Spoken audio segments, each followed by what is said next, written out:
How do you get a conservative financial institution like First Federal to sponsor you in a reckless adventure like this? Do you think they're interested in testing limits? For me, the R2AK isn't about testing limits, but trying to understand why those limits exist in the first place. I mean, the Inside Passage has been a well-traveled thoroughfare for millennia, and although it may see more traffic in this modern era than ever, today there are likely very few people who could climb into a canoe built by their own hands and make this journey with no support. We've gained a lot in terms of science and technology, but along the way we've lost some essential skills. I'm interested in how that happened and how we can regain some of those skills and try to understand the world from the perspective of our ancestors. Joining this race makes me feel like Moana. So the question isn't, would I go, but could I go? Exactly. I've had some challenges finding others who share my enthusiasm, but I'm hoping that First Federal comes along for the ride. How did you and your partner Justin become a team? Well, Justin's my boss, and he's smart. We're kind of a brains and brawn, you know. Anyway, if we're going to see any cash from these suits at First Federal, we need somebody who speaks their language. Ergo, Justin. He's always playing the devil's advocate. He's thinking about this race a lot. You know how far this is?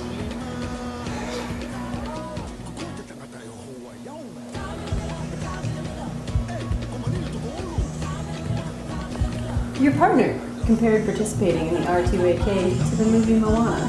What is your take on that? Moana? I've never heard of it. Chris has been talking about this boat race for a while, but personally I think it'd be a lot easier to get to Alaska if we had an engine on the boat. It sounds like you and Chris really communicate well. Is that going to be your secret weapon? Yeah, funny you should say that. If you've seen our boat, I think the bilge pump will be our secret weapon. I think my value is in planning and troubleshooting, and based on my calculations, we're about 7 years behind schedule. How would you describe your mental state as you prepare for this adventure?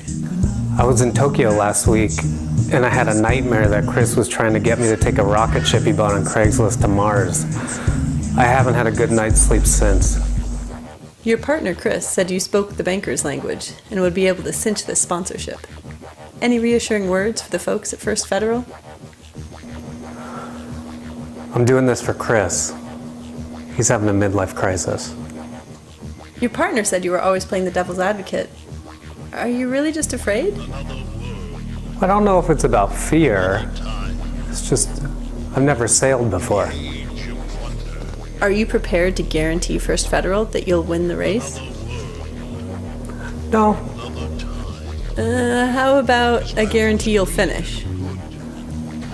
I think I'll believe we can do it after we finish. Are you having second thoughts? Could I go? Could I go? Could I go? Should I go? Could I go? You know, who knows how long this opportunity will even exist with the perils that face this beautiful coastline. It's pristine, it's secluded. This is an opportunity to see it up close and personal that we may not get again. I'm really doing this for Justin. I mean, he needs to get out of the office once in a while. This is definitely not a midlife crisis. Going to Alaska! You know I love you. Ooh, baby, here I am. Come rub upon my belly like guava jelly. Ooh, baby, here I am. Come rub upon my belly like guava jelly. Guava jelly. Guava jelly. Guava jelly. Guava jelly.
off of a